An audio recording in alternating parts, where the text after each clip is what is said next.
Hey everyone, it's time now for the NHL Fantasy Video Hot Take Hockey Edition. Welcome if you're a new subscriber. If you haven't yet, hit that subscribe, like, and definitely comment down below.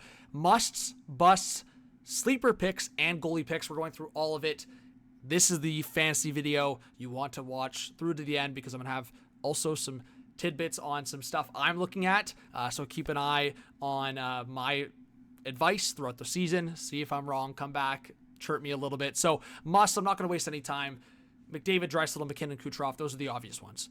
Makar, obvious number one. After that, it's probably Quinn Hughes.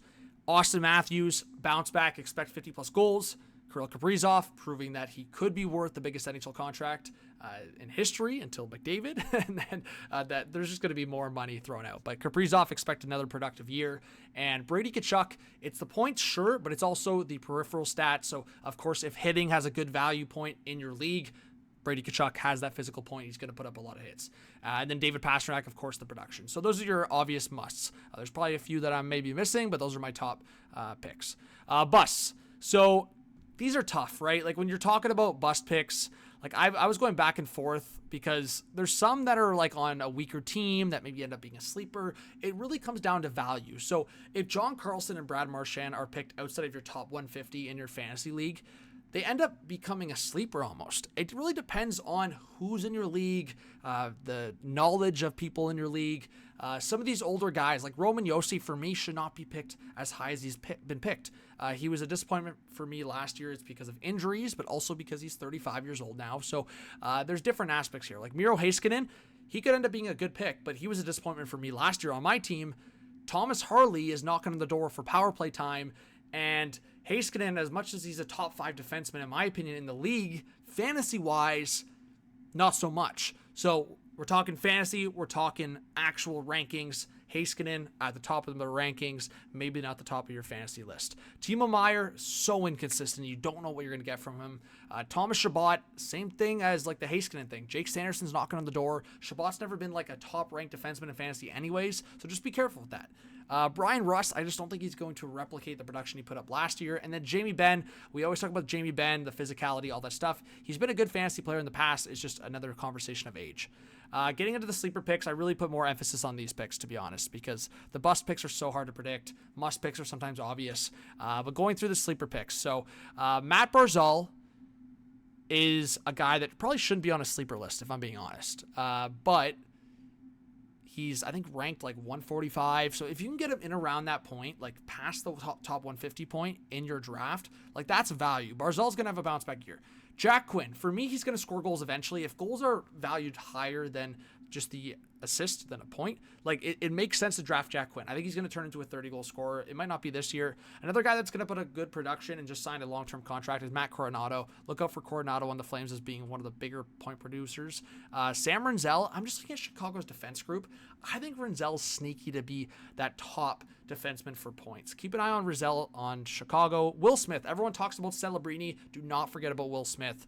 I also want to look at for Chicago, if you scroll down a little bit there, Frank Nazar. I mean, don't forget about Nazar. Perfetti, Nikolai Ehlers' absence. Perfetti's going to be expected for a bigger role. A couple Blues players I got here, Jimmy Snuggerud, and I've also got Jake Neighbors. Jake Neighbors, that physical nature, he could turn into a guy that actually puts up a lot of points and hits on the board. Snuggerud, the goals.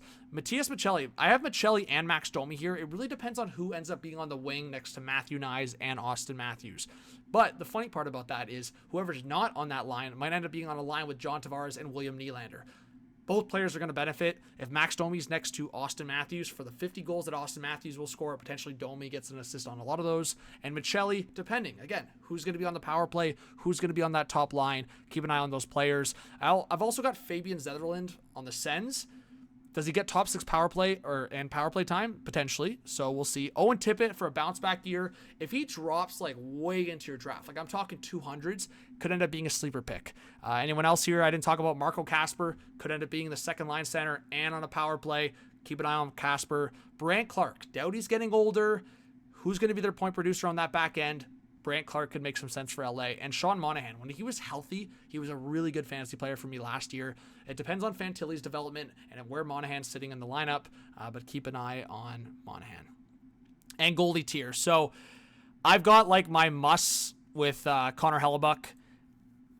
Andre Vasilevsky, Igor Shesterkin, Jake Ottinger. I think those are the basic picks. Like Winnipeg, questioning on how they're going to be this year, but Hellebuck's going to get the large part of the games. So that's really where you're relying on Hellebuck.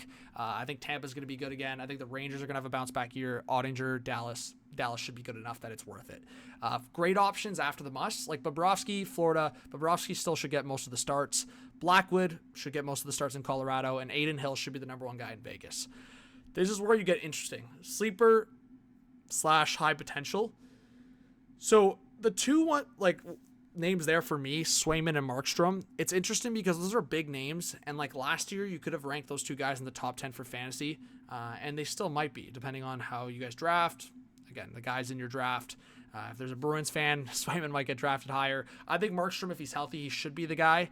Swayman for me, while Boston on the surface right now maybe doesn't look like the best team going into next season, Swayman's still the guy. Like, he is the guy on that team, in my opinion. So I expect a bounce back. But between Dostal and Dustin Wolf, those guys are actually ranked a little higher than I was expecting, but I also think it's because those guys are going to get the brunt of the starts. Like, Wolf's going to start like a crazy amount for Calgary this year, and I expect Dostal, with John Gibson in Detroit now, he's going to get a load of starts. The next two guys that are really big-time sleeper, low-key options are Jet Greaves and Spencer Knight. Depending on how Chicago does, Spencer Knight may not be the best option, but he should still get most of the starts. And for Jet Greaves, he might be the guy in Columbus now. Like, Merzlikins hasn't really worked out to what they were hoping for. Greaves looked so good down the stretch last year. If Greaves ends up carrying that load and being the starter and Columbus is like knocking on the door for playoffs, Greaves might be a really sneaky pick later in the draft. The only other guy I'll talk about, and not saying he's a sleeper, not saying he's somebody you should even draft, but very much later in the draft, like at the very end, if it's like at least a 10-team fantasy league, or as a waiver wire pickup, keep an eye on Tristan Jarry. Just keep an eye on him. All I'm saying is, if he got traded or went to a different team, you never know. We've seen signs from Jarry in the past, and you never know with Pittsburgh. You really never know. The other conversation is Stuart Skinner. I'm going to keep an eye on Stuart Skinner because, to me, he's still playing for the Edmonton Oilers, and if he's the number one guy for Edmonton, there's always value there. I wouldn't draft him high. I think Edmonton still might go for an upgrade in goal, but if Skinner can have a good start and play a good stretch of games, he could be worth it. So thank you so much, guys. Give me your feedback on my fantasy lists, must-busts, sleepers, and goalie picks. If you have any questions, I will answer them. Any fantasy questions, I will answer them. So you could even come back to this video after, and I will try to answer them. Thank you so much. Subscribe, like, comment, notification bell. We'll see you on the next one. Peace.